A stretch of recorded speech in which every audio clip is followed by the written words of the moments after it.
La tarde del 14 de agosto de 2006, Marta Rivera salió de su casa en el distrito de Huanchac, en Cusco, con una mochila ligera y la promesa de regresar antes del anochecer. Tenía 23 años, estudiaba antropología en la Universidad Nacional de San Antonio Abad del Cusco y estaba preparando su tesis sobre las comunidades quechuas de la región. Sus padres, Ernesto y Dolores Rivera, la vieron partir con una sonrisa, sin saber que esa imagen sería la última que tendrían de su hija durante casi 2 décadas. Marta había planeado visitar una comunidad en las afueras de Cusco para realizar entrevistas. Llevaba una grabadora vieja, un cuaderno de notas y la cámara que su padre le había regalado para su cumpleaños. El autobús que la llevaría salía a las 3 de la tarde desde la terminal terrestre. Según testigos, Marta subió al vehículo, se sentó en la 4ª fila del lado derecho y colocó su mochila en sus piernas. El conductor, un hombre de mediana edad llamado Felipe Yupanqui, recordaría años después que la joven parecía nerviosa, pero emocionada. Preguntó 2 veces si pasábamos por San Jerónimo, diría en su declaración a la policía. El autobús nunca llegó a su destino final. A las 4:30 de la tarde, en un tramo solitario de la carretera que bordeaba el Valle Sagrado, el vehículo se detuvo. Según los pasajeros que sobrevivieron para contar la historia, 2 hombres encapuchados subieron al autobús con armas y obligaron a todos a descender. Fue un asalto rápido y violento. Tomaron dinero, joyas, teléfonos celulares. Pero cuando terminaron, solo se llevaron una cosa más: a Marta Rivera. Si te gusta este tipo de historias, suscríbete al canal y déjanos un comentario diciéndonos desde dónde nos estás viendo. Tu apoyo significa mucho para nosotros. Ahora continuemos. Los demás pasajeros quedaron en la carretera, atónitos y aterrorizados, mientras una camioneta gris se alejaba levantando polvo. Felipe Yupanqui corrió hasta el pueblo más cercano para pedir ayuda. La policía llegó 2 horas después.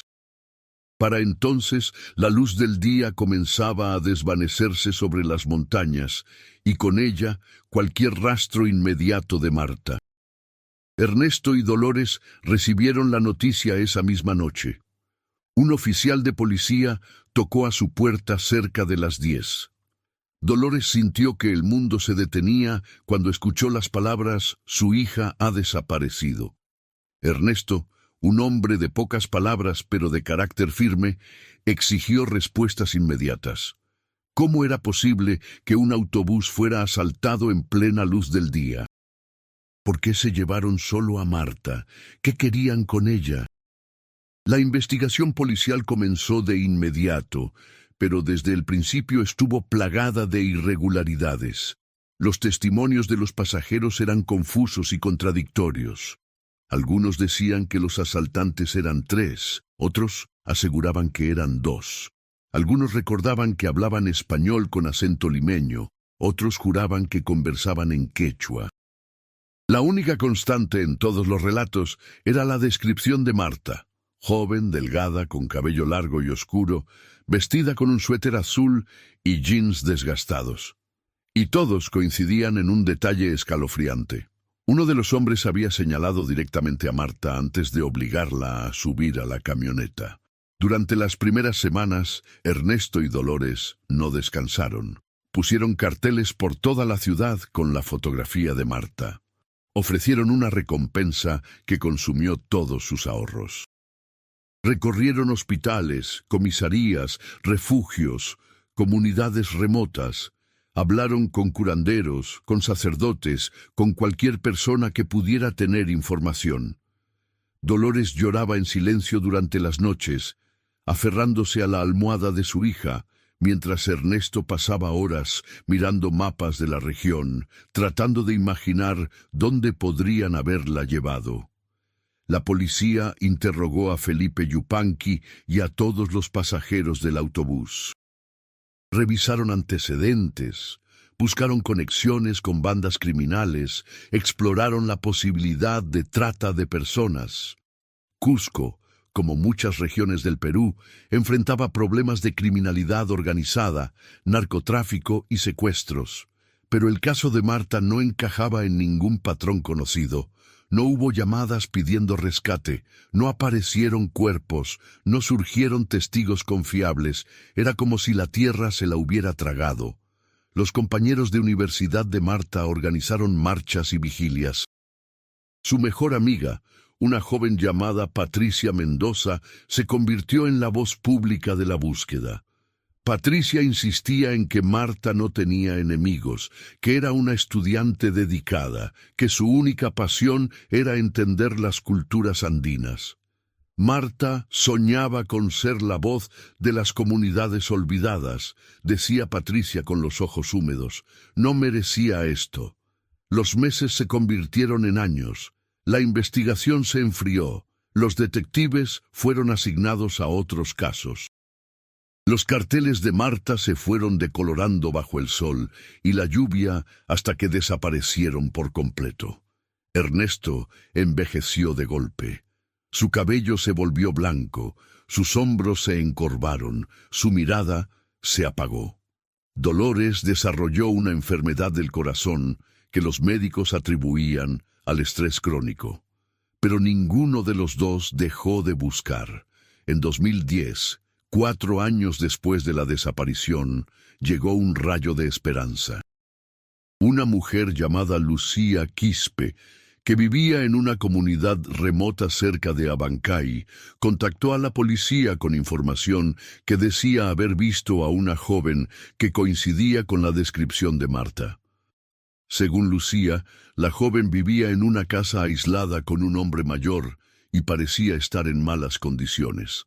Ernesto y Dolores viajaron inmediatamente, acompañados por 2 oficiales. La esperanza ardía en sus pechos como una llama que se negaba a extinguirse.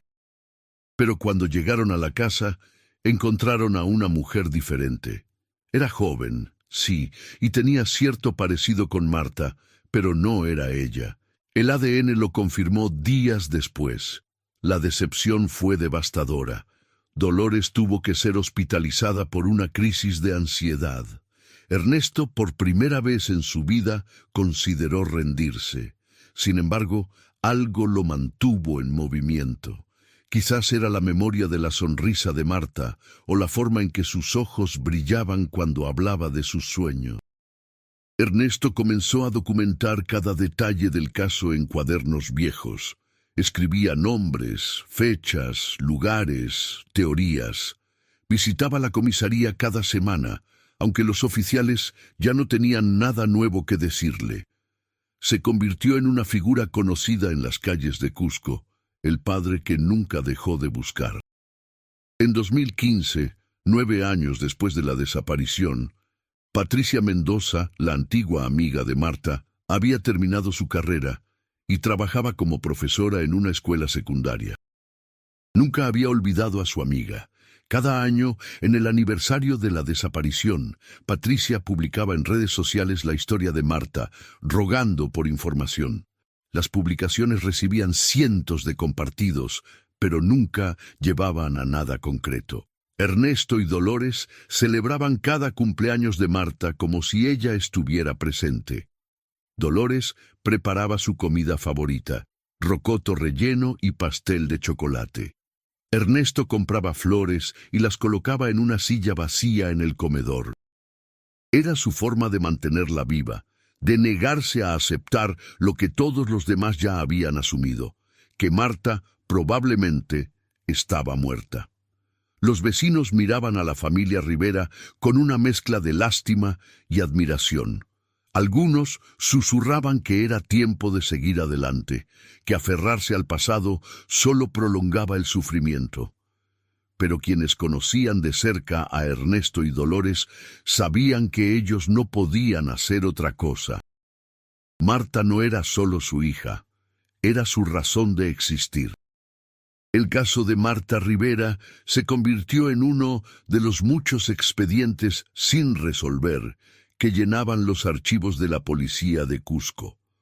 Los detectives nuevos que llegaban a la comisaría escuchaban la historia como una advertencia sobre lo difícil que podía ser encontrar justicia en un país donde las desapariciones eran demasiado comunes.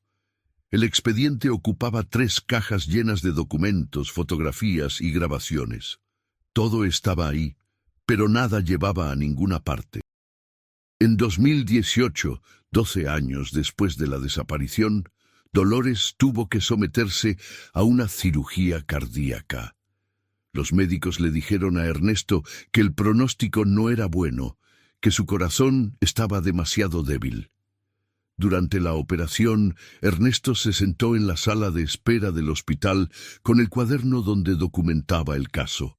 Escribió una carta para Marta, como había hecho cientos de veces antes. «No sé si algún día leerás esto», escribió con mano temblorosa, «pero quiero que sepas que nunca dejamos de buscarte. Cada día, cada hora, cada minuto. Tu madre lucha por su vida ahora, pero sé que lo que realmente la mantiene viva es la esperanza de volver a verte». Dolores sobrevivió a la cirugía, pero quedó débil. Pasaba la mayor parte del tiempo en cama, mirando por la ventana hacia las montañas que rodeaban Cusco. A veces hablaba con Marta como si estuviera en la habitación. «Pronto volverás», decía suavemente. «Sé que lo harás». La vida en Cusco continuaba su ritmo mientras la historia de Marta se desvanecía en el olvido colectivo. Los turistas llenaban las calles empedradas, tomaban fotografías de Machu Picchu, compraban souvenirs en el mercado de San Pedro. Nadie sabía que en una casa modesta del distrito de Huanchac, 2 personas ancianas seguían esperando un milagro. Ernesto había cumplido 72 años cuando llegó el 2023. 17 años habían pasado desde aquella tarde de agosto. Su salud también comenzaba a deteriorarse. Le costaba caminar largas distancias, su visión se había debilitado, pero su determinación permanecía intacta. Cada mañana se levantaba, miraba la fotografía de Marta que colgaba en la sala y susurraba: «Hoy puede ser el día». Patricia Mendoza, ahora una mujer de 40 años, seguía enseñando y seguía recordando. Había formado una familia, tenía 2 hijos, pero Marta nunca abandonó su mente. A veces, cuando enseñaba sobre las culturas andinas a sus estudiantes, pensaba en cómo Marta habría sido una antropóloga brillante. En marzo de 2023, Patricia decidió hacer algo diferente. En lugar de solo publicar en redes sociales, contactó a periodistas, a activistas de derechos humanos, a organizaciones que ayudaban a familias de personas desaparecidas. Una periodista llamada Andrea Salinas se interesó en la historia. Andrea trabajaba para un medio digital con alcance nacional y especializado en casos sin resolver. Viajó a Cusco, entrevistó a Ernesto y Dolores, revisó el expediente policial, habló con testigos. El artículo que publicó en mayo de 2023 se tituló «Marta Rivera, 17 años de silencio». El texto era exhaustivo y conmovedor. Incluía fotografías de Marta, testimonios de su familia, detalles de la investigación fallida. El artículo se viralizó. Miles de personas lo compartieron. Programas de televisión invitaron a Ernesto y Patricia. Por primera vez en años, el caso de Marta volvió al centro de atención pública. La presión hizo que la policía reabriera formalmente la investigación. Se asignó un nuevo equipo de detectives, se revisaron evidencias con tecnología moderna, se volvieron a entrevistar testigos. Pero incluso con la renovada atención, no surgieron pistas sólidas. Los asaltantes nunca habían sido capturados. La camioneta gris nunca había sido encontrada. Era como buscar una aguja en un pajar infinito. Aún así, para Ernesto y Dolores, el simple hecho de que la gente volviera a hablar de Marta significaba que no había sido olvidada. Y mientras fuera recordada, permanecía viva de alguna forma. Los meses siguientes trajeron cientos de llamadas anónimas, mensajes en redes sociales, teorías descabelladas. Algunos decían haber visto a Marta en Lima, otros en Bolivia, algunos incluso en Colombia. Cada pista era investigada meticulosamente y cada una resultaba ser un callejón sin salida. La frustración crecía, pero también la determinación. Si algo había logrado el artículo de Andrea era unir a una comunidad de personas que se negaban a dejar que el caso muriera nuevamente. En septiembre de 2023, algo extraordinario e inexplicable estaba por ocurrir. Algo que desafiaría toda lógica y convertiría el caso de Marta Rivera en uno de los más desconcertantes de la historia reciente. Pero antes de que ese momento llegara, Ernesto, Dolores y Patricia seguían haciendo lo único que podían: esperar, buscar y mantener viva la memoria de la joven antropóloga que había desaparecido en una tarde de agosto de 2006. La ciudad de Cusco, con sus piedras incas, sus iglesias coloniales y sus mercados bulliciosos, guardaba miles de historias en sus calles, pero ninguna tan persistente, ninguna tan dolorosa, ninguna tan envuelta en misterio como la de Marta Rivera. Y aunque nadie lo sabía todavía, esa historia estaba a punto de tomar un giro que nadie podría haber imaginado ni en sus sueños más extraños. El otoño de 2023 trajo consigo cielos grises sobre Cusco y una sensación de melancolía que parecía impregnar cada rincón de la casa de los Rivera. Dolores pasaba cada vez más tiempo en silencio, mirando por la ventana, sus manos arrugadas sosteniéndose entre sí como si buscaran consuelo. Ernesto había comenzado a escribir memorias, una forma de procesar 17 años de búsqueda incansable. Cada página era un testimonio de amor paternal, de esperanza inquebrantable, de un dolor que nunca había sanado. Patricia Mendoza seguía en contacto regular con los Rivera. Los visitaba cada 2 semanas, les llevaba comida, les contaba historias de sus hijos. Trataba de llenar el vacío con normalidad, pero ambos sabían que la normalidad había abandonado esa casa hacía mucho tiempo. La habitación de Marta permanecía intacta, exactamente como la había dejado 17 años atrás. Sus libros de antropología seguían apilados en el escritorio, su ropa colgaba en el armario, sus fotografías decoraban las paredes. Era un santuario congelado en el tiempo. La nueva investigación policial, a pesar del entusiasmo inicial, no había producido resultados significativos. El detective a cargo, un hombre llamado Marco Gutiérrez, visitaba a los Rivera con regularidad, pero sus informes eran siempre similares. Seguimos trabajando, seguimos buscando. La verdad era que después de 17 años, las posibilidades de encontrar a Marta viva eran prácticamente nulas. Nadie se lo decía directamente a Ernesto y Dolores, pero el mensaje flotaba implícito en cada conversación. En octubre de 2023, Patricia había comenzado a impartir clases en línea, además de sus responsabilidades presenciales.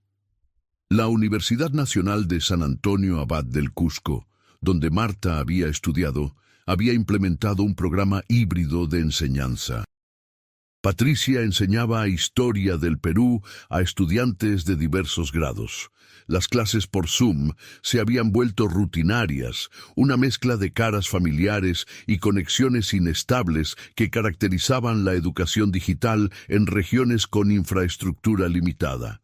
El 15 de octubre de 2023, Patricia tenía programada una conferencia invitada para estudiantes de antropología de varias universidades latinoamericanas.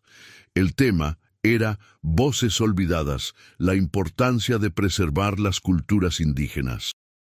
Era un tema que Patricia había elegido en honor a Marta, recordando las conversaciones apasionadas que solían tener sobre el valor de las tradiciones ancestrales. Aproximadamente 120 estudiantes de México, Colombia, Perú y Bolivia se habían registrado para la sesión. Patricia se preparó cuidadosamente para la conferencia. Usó algunos de los materiales que Marta había dejado, investigaciones preliminares de su tesis inconclusa. Era doloroso, pero también significativo. Era una forma de mantener vivo el trabajo que Marta había comenzado. La conferencia estaba programada para las 7 de la tarde, hora de Cusco. Ese día, Patricia había visitado a los Rivera por la mañana. Ernesto estaba particularmente callado, perdido en sus pensamientos. Dolores había preparado té de coca y galletas, como siempre hacía cuando Patricia llegaba. Hablaron del clima, de los nietos de Patricia, de pequeñeces cotidianas. Pero el fantasma de Marta siempre estaba presente en esa casa, en cada silencio, en cada mirada perdida. «Hoy daré una conferencia sobre el trabajo de Marta», le dijo Patricia a Dolores mientras sostenía su mano. «Hablaré sobre sus ideas, sobre lo que quería lograr». Dolores sonrió débilmente. «Ella estaría orgullosa de ti», susurró con voz quebrada. «Siempre lo estuvo». Patricia regresó a su casa alrededor de las 4 de la tarde. Revisó su presentación una última vez, preparó su espacio de trabajo, probó su cámara y micrófono.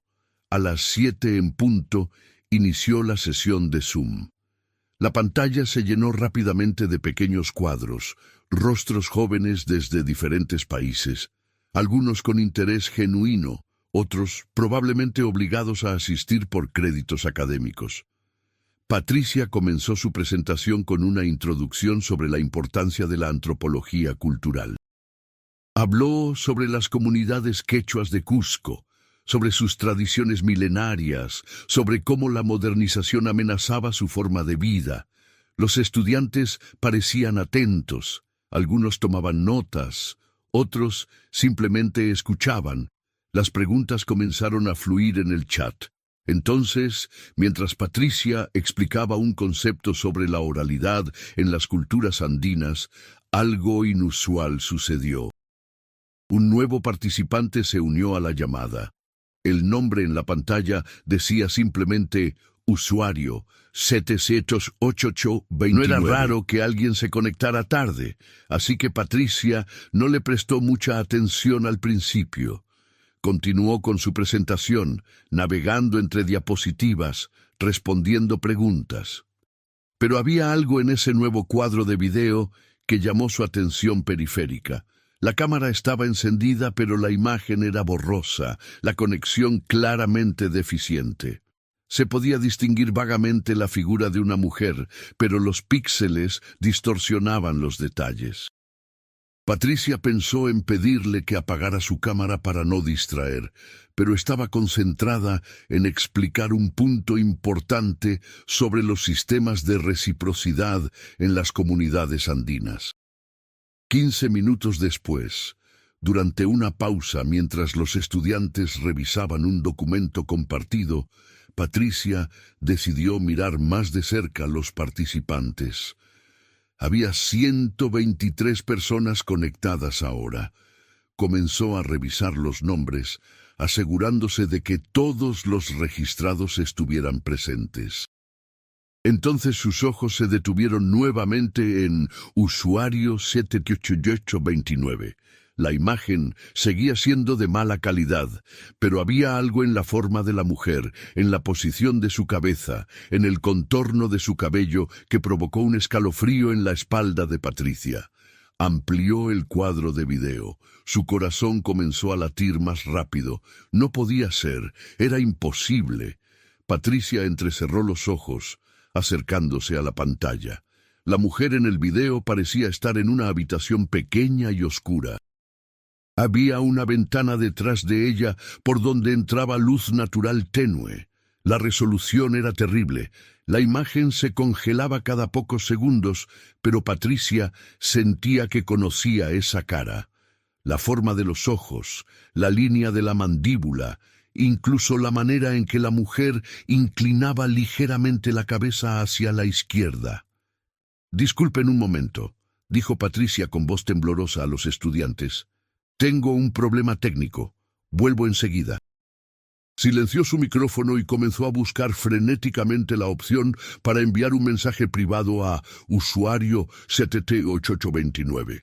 Sus manos temblaban tanto que le costaba hacer clic correctamente. Finalmente encontró la función de chat privado y escribió: ¿Quién eres? No hubo respuesta inmediata. La imagen en el video seguía congelada. Patricia esperó, contando los segundos que parecían eternos. Entonces, el video se movió nuevamente. La mujer se había acercado a la cámara. Por un breve instante, menos de 2 segundos, la imagen se aclaró lo suficiente para que Patricia viera su rostro completo. El mundo se detuvo. Era Marta, o alguien idéntico a ella. Los mismos ojos oscuros, la misma nariz delgada, las mismas cejas expresivas, pero había diferencias sutiles. Esta mujer parecía mayor, más delgada, con líneas de cansancio alrededor de sus ojos. Su cabello, que Marta solía llevar largo y suelto, estaba corto y desaliñado. Pero era ella. Patricia estaba casi segura. Su mente luchaba entre la lógica y lo imposible. No podía ser Marta. Marta había desaparecido 17 años atrás. Probablemente estaba muerta. Esta era solo una coincidencia. Una mujer que se parecía mucho a su amiga perdida. Eso tenía que ser. Pero la sensación en el estómago de Patricia le decía algo diferente. Escribió otro mensaje. Marta, ¿eres tú? Esta vez, la respuesta llegó casi inmediatamente en el chat privado. Patricia. Una sola palabra. Pero fue suficiente para que a Patricia se le cortara la respiración. Nadie más sabía que ella era Patricia. Su nombre en Zoom era Profesor P. Mendoza. Y la forma en que estaba escrito, sin signos de interrogación, como una confirmación en lugar de una pregunta, era exactamente como Marta solía escribir. Patricia sintió que las lágrimas comenzaban a brotar. Sus manos temblaban incontrolablemente. Escribió: ¿Dónde estás? ¿Qué pasó? ¿Estás bien? Pero antes de que pudiera recibir una respuesta, el cuadro de video de usuario CTT8229 se volvió negro. El participante había desconectado su cámara. Patricia observó ansiosamente, esperando que volviera a encenderla, pero solo quedó el cuadro negro con el nombre anónimo. Los estudiantes en la conferencia comenzaban a hacer preguntas en el chat general, preguntándose si había algún problema técnico. Patricia se dio cuenta de que había estado en silencio durante varios minutos. Tenía que decidir qué hacer. Podía terminar la conferencia ahora, gritar que había encontrado a Marta, llamar a la policía, o podía mantener la calma, terminar profesionalmente y luego investigar. Su instinto le gritaba hacerlo primero, pero algo más profundo, quizás su entrenamiento como educadora, le hizo elegir lo segundo. Con voz que intentaba sonar normal, pero que claramente temblaba, dijo: «Disculpen, ya solucioné el problema técnico, continuemos». Pero Patricia ya no podía concentrarse. Avanzaba mecánicamente por sus diapositivas, pronunciando palabras que su boca formaba automáticamente, mientras su mente estaba completamente en otro lugar. Miraba constantemente el cuadro negro de usuario 78829, esperando cualquier señal, cualquier movimiento. Entonces llegó otro mensaje privado. «No puedo hablar ahora. Hay alguien cerca. Por favor, no digas nada todavía». Patricia escribió rápidamente: «¿Estás en peligro? ¿Te tienen retenida?». La respuesta tardó casi un minuto. «Es complicado. No es lo que piensas. Necesito tiempo para explicar. ¿Puedes confiar en mí?».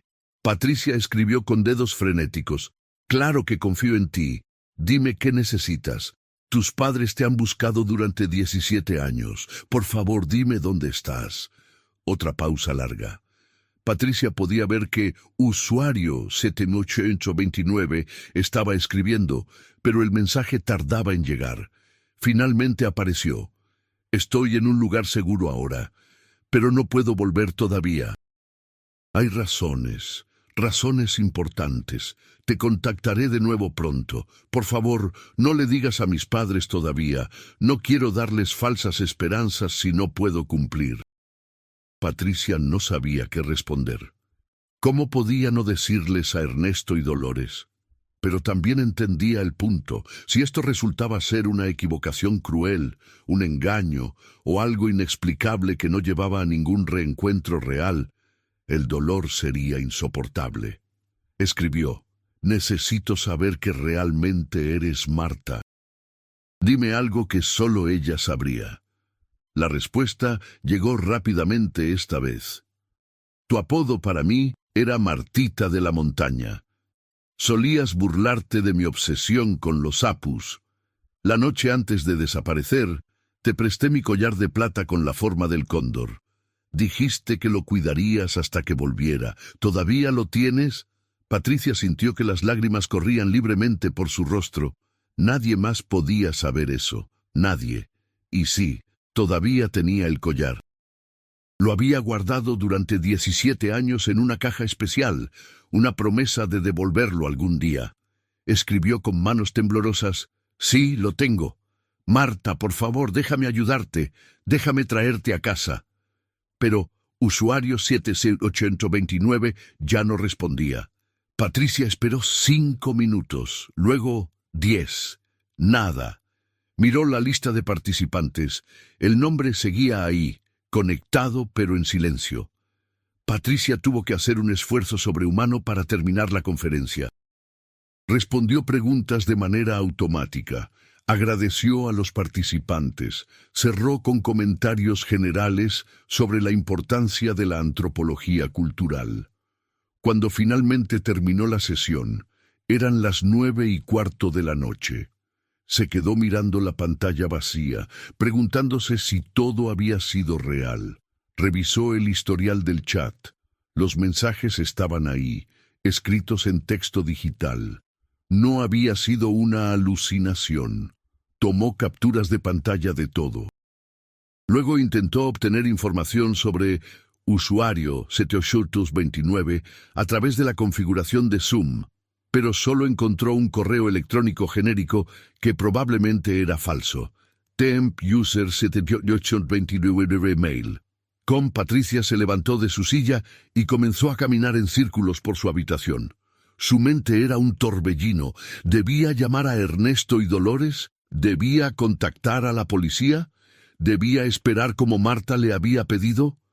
Cada opción parecía simultáneamente correcta e incorrecta. Decidió esperar hasta la mañana siguiente. Si no recibía más contacto de Marta en 24 horas, compartiría todo con las autoridades y con la familia Rivera. Pero por ahora, respetaría la petición de quien parecía ser su amiga perdida. Esa noche, Patricia no durmió. Se quedó despierta mirando su teléfono, revisando su correo electrónico cada pocos minutos, esperando cualquier señal. A las 3 de la madrugada, recibió un email desde una dirección nueva. Phoenix Rising 2023 Proton Mail. GOM. El mensaje era breve. Soy yo. Necesito que vengas sola a un lugar, sin policía, sin mis padres todavía. Hay cosas que debes entender primero antes de que esto se haga público. ¿Confías en mí lo suficiente para hacer esto? Patricia leyó el mensaje una docena de veces. Cada parte racional de su cerebro le decía que esto podía ser peligroso, que podía ser una trampa, que debía contactar a las autoridades. Pero una parte más profunda, la parte que conocía a Marta mejor que nadie, le decía que confiara. Respondió: confío en ti. ¿Dónde y cuándo? La respuesta llegó 10 minutos después con una dirección en Lima, a más de 1000 kilómetros de Cusco. Mañana a las 6 de la tarde, hay un café llamado El Fénix, en el distrito de Miraflores. Estaré en la mesa del fondo. Ven sola. Si veo a alguien más, me iré y no volverás a saber de mí. Necesito explicarte todo antes de que involucres a otros. Por favor, Patricia, por los años de amistad que tuvimos. Patricia se quedó mirando el mensaje. Lima. Tendría que tomar un avión temprano en la mañana. Tendría que mentirles a Ernesto y Dolores si la contactaban. Tendría que actuar con normalidad frente a su familia. Todo su instinto profesional y personal le decía que esto era descabellado, pero escribió: allí estaré. Y con esa respuesta, Patricia Mendoza se embarcó en lo que sería el día más extraordinario y perturbador de su vida. Un día que finalmente revelaría la verdad sobre qué le había sucedido a Marta Rivera en aquella tarde de agosto de 2006, y por qué había permanecido invisible durante 17 largos años. El amanecer del 16 de octubre encontró a Patricia Mendoza empacando una pequeña maleta con manos temblorosas. Había reservado un vuelo que salía a las 9 de la mañana del aeropuerto Yerno Velasco Astete de Cusco con destino a Lima. La noche sin dormir le pesaba en los ojos, pero la adrenalina corría por sus venas manteniéndola alerta. Cada pocos minutos revisaba su teléfono, medio esperando que Marta cancelara la reunión, medio temiendo que lo hiciera. Le dijo a su esposo que tenía una reunión urgente con coordinadores educativos en Lima, una mentira que le quemaba la lengua, pero que consideraba necesaria. Él no cuestionó mucho. Patricia ocasionalmente tenía que viajar por trabajo. Sus hijos, de 11 y 9 años, apenas levantaron la vista de sus desayunos para despedirse. La vida normal continuaba su curso, ajena al torbellino que se desarrollaba en la mente de Patricia. Durante el viaje en taxi hacia el aeropuerto, Patricia reflexionó sobre la locura de lo que estaba haciendo. Había 1000 formas en que esto podía salir mal. Podía ser una estafa elaborada, alguien que había investigado profundamente el caso de Marta y ahora jugaba con los sentimientos de quienes la habían conocido. Podía ser peligroso. Quizás la atraían a una trampa. Podía ser simplemente un malentendido, alguien que se parecía a Marta, pero no era ella.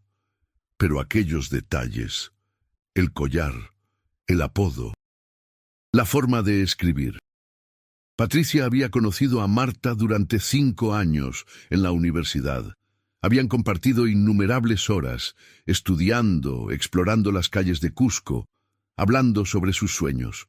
Conocía sus manías, su forma particular de inclinar la cabeza cuando estaba pensativa, su risa súbita cuando algo realmente le parecía gracioso. Y algo en esos breves mensajes, en esa imagen pixelada, en esos pocos segundos de video claro, le decía que era real. El vuelo duró aproximadamente 1 hora y media. Patricia no pudo concentrarse en nada durante ese tiempo. Miraba por la ventanilla, viendo las montañas andinas dar paso gradualmente a la costa árida, preguntándose qué historia increíble estaba a punto de escuchar. ¿Había sido Marta retenida contra su voluntad durante 17 años? ¿Había logrado escapar finalmente? ¿O había algo más complejo, algo que Patricia no podía siquiera imaginar? Aterrizó en el Aeropuerto Internacional Jorge Chávez a las 11 de la mañana. Lima la recibió con su característica neblina gris, el cielo cubierto que caracterizaba la ciudad durante gran parte del año. Patricia tomó un taxi hacia Miraflores, uno de los distritos más seguros y turísticos de Lima. Durante el trayecto, revisó la ubicación del Café El Fénix en su teléfono. Era un lugar pequeño, según las fotos, con decoración moderna y mesas de madera. Llegó al café a la 1 de la tarde, 5 horas antes de la cita acordada. No podía quedarse sentada en un hotel esperando. Necesitaba estar cerca del lugar, reconocer el entorno, sentirse preparada. El café estaba medio lleno con la multitud del almuerzo. Profesionales jóvenes con laptops, parejas conversando sobre café y sándwiches, el murmullo general de vida urbana. Patricia pidió un café y se sentó en una mesa desde donde podía ver la puerta de entrada. Intentó leer algo en su teléfono, cualquier cosa para pasar el tiempo, pero las palabras se desdibujaban ante sus ojos. Su mente regresaba constantemente a la última vez que había visto a Marta. Había sido 3 días antes de la desaparición. Se habían encontrado en la plaza de armas de Cusco, tomado helado, mientras discutían sobre la tesis de Marta. Patricia recordaba que Marta estaba particularmente emocionada sobre las entrevistas que planeaba hacer con las comunidades quechuas. «Finalmente voy a documentar historias que nadie más ha escuchado», había dicho con los ojos brillantes.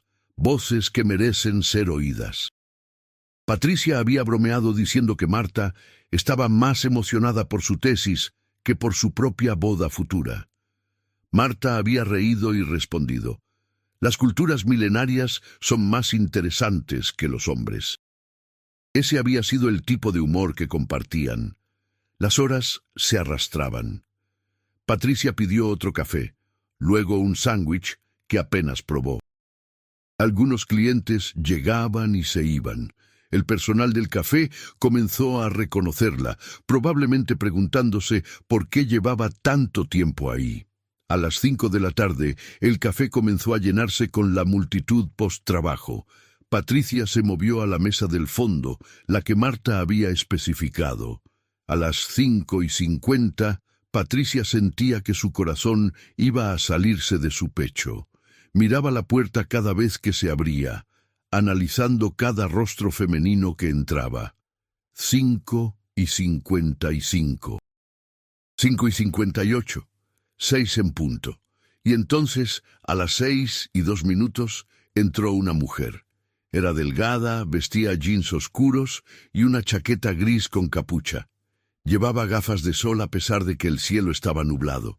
Su cabello, corto y castaño, estaba parcialmente cubierto por la capucha. Caminó directamente hacia la mesa del fondo, sin mirar alrededor, como si supiera exactamente dónde ir. Se sentó frente a Patricia, sin decir palabra inicialmente. Se quitó las gafas de sol lentamente, y cuando sus ojos encontraron los de Patricia, el mundo se detuvo nuevamente. Era Marta. No había duda posible. Los mismos ojos que Patricia recordaba, aunque ahora cargados con un peso que no habían tenido antes. Su rostro era más anguloso, marcado por líneas que hablaban de experiencias difíciles. Pero era definitivamente ella. «Hola, Patricia», dijo Marta con voz suave pero firme. Patricia sintió que las lágrimas brotaban instantáneamente. «Marta», susurró sin poder decir más. Marta extendió su mano sobre la mesa y tomó la de Patricia. «Sé que tienes 1000 preguntas», dijo, «y te responderé todas, pero primero necesito que me escuches completamente, sin interrumpir, sin juzgar. ¿Puedes hacer eso?» Patricia asintió, incapaz de hablar, las lágrimas corriendo libremente por su rostro. Marta tomó aire profundamente y comenzó. «Lo que voy a contarte va a sonar increíble, quizás hasta imposible, pero cada palabra es verdad. Aquel día, en agosto de 2006, cuando me subí a ese autobús, pensé que iba a hacer entrevistas para mi tesis, pero todo fue una trampa». Patricia escuchaba, su mano apretando la de Marta. «Los hombres que asaltaron el autobús», continuó Marta, «no eran criminales comunes. Trabajaban para una organización, una red que reclutaba personas jóvenes con habilidades específicas. Habían estado observándome durante semanas, sabían sobre mi trabajo en antropología, sabían que hablaba quechua con fluidez, sabían que entendía las comunidades andinas mejor que la mayoría». Patricia frunció el ceño, confundida. «¿Una organización? ¿Qué tipo de organización?». Marta hizo una pausa. «Trabajan en la preservación ilegal de artefactos culturales. Trafican con antigüedades, pero no de la manera que podrías pensar. No las venden al mejor postor. Las protegen, las esconden, las documentan en secreto, Creen que están salvando el patrimonio cultural de gobiernos corruptos y coleccionistas sin escrúpulos. Eso no tiene sentido, dijo Patricia. ¿Por qué secuestrarte? ¿Por qué no simplemente ofrecerte un trabajo? Porque saben demasiado, respondió Marta. Conocen ubicaciones de sitios arqueológicos no descubiertos, tienen mapas de redes de huaqueros, manejan información que los haría extremadamente vulnerables si alguien hablara con las autoridades. No pueden arriesgarse a reclutar gente que podría negarse o exponer sus operaciones. Patricia sintió un escalofrío. Entonces te secuestraron para obligarte a trabajar con ellos. Marta asintió lentamente. Al principio fue horrible. Me llevaron a un lugar remoto en la selva, cerca de la frontera con Bolivia. Estuve encerrada durante meses, aterrorizada. Pero gradualmente comencé a entender lo que hacían. Me mostraron artefactos incas, huacos mochicas, textiles paracas, objetos de un valor histórico incalculable que habían rescatado de saqueadores. Me explicaron que los gobiernos venden estos objetos a museos extranjeros, que los coleccionistas privados destruyen sitios enteros buscando piezas individuales. Pero eso no justifica secuestrarte, insistió Patricia con firmeza. No, no lo justifica, admitió Marta, y pasé años odiándolos por ello. Intenté escapar 3 veces en los primeros 2 años, pero cada vez me encontraban. La tercera vez me explicaron claramente que si intentaba irme nuevamente, lastimarían a mi familia. Dijeron que sabían dónde vivían mis padres, conocían sus rutinas. No podía arriesgarlos. Patricia sintió náuseas. Marta, esto es como una historia de película. ¿Por qué no pediste ayuda? Me vigilaban constantemente, explicó Marta.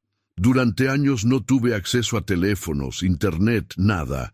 Vivía en instalaciones remotas, movía de un lugar a otro cada pocos meses. A veces en Perú, a veces en Bolivia, una vez incluso en Ecuador, siempre en lugares aislados, siempre vigilada. Pero ahora estás aquí, señaló Patricia. ¿Cómo? Marta sonrió tristemente. Las cosas cambiaron hace aproximadamente 3 años. Algunos de los líderes originales de la organización murieron o se retiraron. Nueva gente tomó control, gente más joven con ideas diferentes. Comenzaron a darnos más libertades a quienes habíamos estado ahí más tiempo. Primero fue acceso limitado a Internet para investigaciones, luego teléfonos supervisados, gradualmente más autonomía. ¿Y simplemente decidiste asistir a una conferencia de Zoom?, preguntó Patricia con incredulidad. Vi tu nombre en una lista de conferencias académicas, explicó Marta. Tengo acceso ahora a bases de datos universitarias para mi trabajo de documentación. Cuando vi que dabas una charla sobre culturas andinas, supe que era una señal. Sabía que si alguien me reconocería, incluso después de 17 años, serías tú. Patricia respiró profundamente. Marta, tu familia, tus padres han estado buscándote durante 17 años. Han envejecido esperándote. Tu madre casi muere del corazón. No puedes mantener esto en secreto. Lágrimas comenzaron a deslizarse por el rostro de Marta. Lo sé, pienso en ellos todos los días, pero es complicado. Si regreso ahora, si esto se hace público, la organización podría reaccionar. Podrían lastimar a mi familia como amenazaron. Podrían destruir el trabajo que hemos hecho preservando miles de artefactos. Podrían desaparecer completamente y continuar sus operaciones de manera más violenta. Entonces, ¿qué propones?, preguntó Patricia. Marta se inclinó hacia adelante. He estado trabajando desde adentro durante el último año en un plan. He documentado todo: ubicaciones, nombres, operaciones, inventarios de artefactos. Tengo evidencia digital de todo lo que hacen. Mi idea es entregar esta información simultáneamente a autoridades de múltiples países, junto con mi historia. Pero necesito hacerlo de manera que garantice la seguridad de mi familia y que los artefactos que hemos protegido lleguen a museos legítimos, no a coleccionistas privados. Patricia procesaba la información rápidamente. ¿Y qué necesitas de mí? Necesito que seas mi enlace con el mundo exterior, respondió Marta. Alguien en quien confío completamente.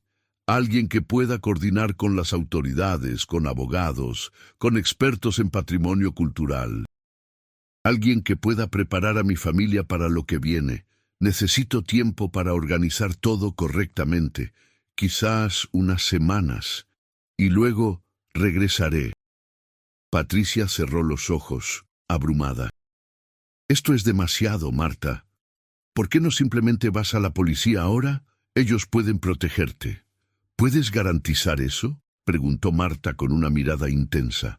¿Puedes garantizar que la policía peruana, con toda su corrupción y sus filtraciones, mantendrá esta información segura? ¿Que no venderán los artefactos ellos mismos? ¿Que mi familia estará segura durante la investigación? Patricia no pudo responder. Sabía que Marta tenía razón en tener dudas sobre las instituciones. «Dame 3 semanas», suplicó Marta. 3 semanas para terminar de documentar todo, para crear un plan seguro, para asegurar que cuando esto salga a la luz, se haga de la manera correcta. Te enviaré pruebas de lo que digo, fotografías de artefactos, coordenadas GPS, documentos. Y luego, juntas, lo haremos público. Patricia miró largamente a su amiga. 17 años la separaban de la última vez que se habían visto, pero aún podía ver a la misma Marta en esos ojos, la misma persona apasionada por proteger las culturas andinas, aunque ahora marcada por experiencias que Patricia no podía ni imaginar completamente. 3 semanas, acordó finalmente Patricia. Pero si no sé de ti en ese tiempo, si desapareces nuevamente, iré directamente a las autoridades con todo lo que me has contado hoy. Marta asintió. Es justo. Se puso de pie lentamente. Gracias por confiar en mí, Patricia. Gracias por no haberme olvidado. Nunca te olvidé, dijo Patricia también poniéndose de pie. Nadie lo hizo.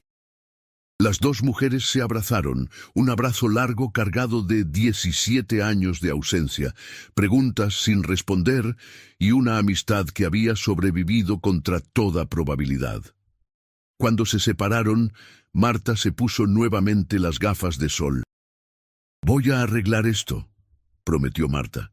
«Voy a volver a casa, solo necesito hacerlo de la manera correcta». Y con eso, Marta salió del café, desapareciendo en las calles concurridas de Miraflores, dejando a Patricia sentada nuevamente, tratando de procesar el encuentro más surrealista de su vida. Patricia regresó a Cusco esa misma noche, su mente un torbellino de emociones contradictorias. Al día siguiente visitó a Ernesto y Dolores como siempre hacía, pero esta vez cargando un secreto que le pesaba como una montaña. Los vio sentados en su sala, envejecidos y cansados, y tuvo que hacer un esfuerzo sobrehumano para no contarles que había visto a su hija, que Marta estaba viva. Durante las siguientes 2 semanas, Patricia recibió correos electrónicos regulares de Marta. Cada uno contenía documentación meticulosa, fotografías de cerámicas precolombinas con códigos de catalogación, coordenadas GPS de sitios arqueológicos, transcripciones de conversaciones, nombres y alias de personas involucradas en la organización. Era abrumador. Patricia comenzó a organizar todo en carpetas digitales encriptadas, preparándose para el momento en que tendrían que hacerlo público. Marta también le contó más detalles de su vida durante esos 17 años. Había aprendido técnicas avanzadas de conservación de artefactos. Había documentado cientos de sitios arqueológicos. Había trabajado con expertos reclutados de manera similar, algunos retenidos contra su voluntad, otros que habían llegado a creer genuinamente en la misión de preservación. Era una historia compleja de coerción, idealismo distorsionado y crimen organizado mezclado con conservación cultural. En la tercera semana, Marta envió un mensaje diferente. Estoy lista, he preparado todo. Mañana entregaré copias de toda la documentación a organizaciones internacionales de protección de patrimonio cultural, a Interpol y a fiscalías de Perú, Bolivia y Ecuador simultáneamente. Cuando lo haga, me entregaré a las autoridades. ¿Puedes estar con mis padres cuando esto suceda? Patricia respondió inmediatamente. Por supuesto. ¿Cuándo exactamente? Mañana a las 3 de la tarde, hora de Lima. Las noticias llegarán a Cusco poco después. Por favor, prepáralos lo mejor que puedas. Al día siguiente, 5 de noviembre de 2023, Patricia llegó a la casa de los Rivera cerca del mediodía. Les dijo que tenía algo importante que contarles, algo sobre Marta. Ernesto y Dolores la miraron con los ojos llenos de esperanza cautelosa, acostumbrados a decepciones después de tantos años. Siéntense, dijo Patricia tomando sus manos. Lo que voy a contarles va a sonar imposible, pero es verdad, Marta está viva. Lo que siguió fue una de las conversaciones más difíciles y emotivas que Patricia había tenido en su vida. Les contó todo: el encuentro en Zoom, la reunión en Lima, la historia de la organización, los 17 años de cautiverio y trabajo forzado, el plan de Marta para volver. Ernesto y Dolores oscilaban entre incredulidad, alegría, ira y confusión. Lloraban, reían, hacían preguntas que Patricia respondía lo mejor que podía. A las 3:15 de la tarde, el teléfono de Patricia comenzó a recibir notificaciones. Las noticias se estaban difundiendo rápidamente. Varios medios internacionales reportaban simultáneamente sobre el desmantelamiento de una red internacional de tráfico de artefactos culturales. Mencionaban que una mujer que había sido secuestrada 17 años atrás había sido instrumental en la operación. A las 4 de la tarde, el teléfono de la casa de los Rivera sonó. Era la policía de Cusco. Marta había sido puesta bajo protección policial en Lima, estaba a salvo y quería hablar con sus padres. Patricia sostuvo el teléfono mientras Dolores, temblando, hablaba por primera vez en 17 años con su hija. «Marta, ¿realmente eres tú?», preguntaba.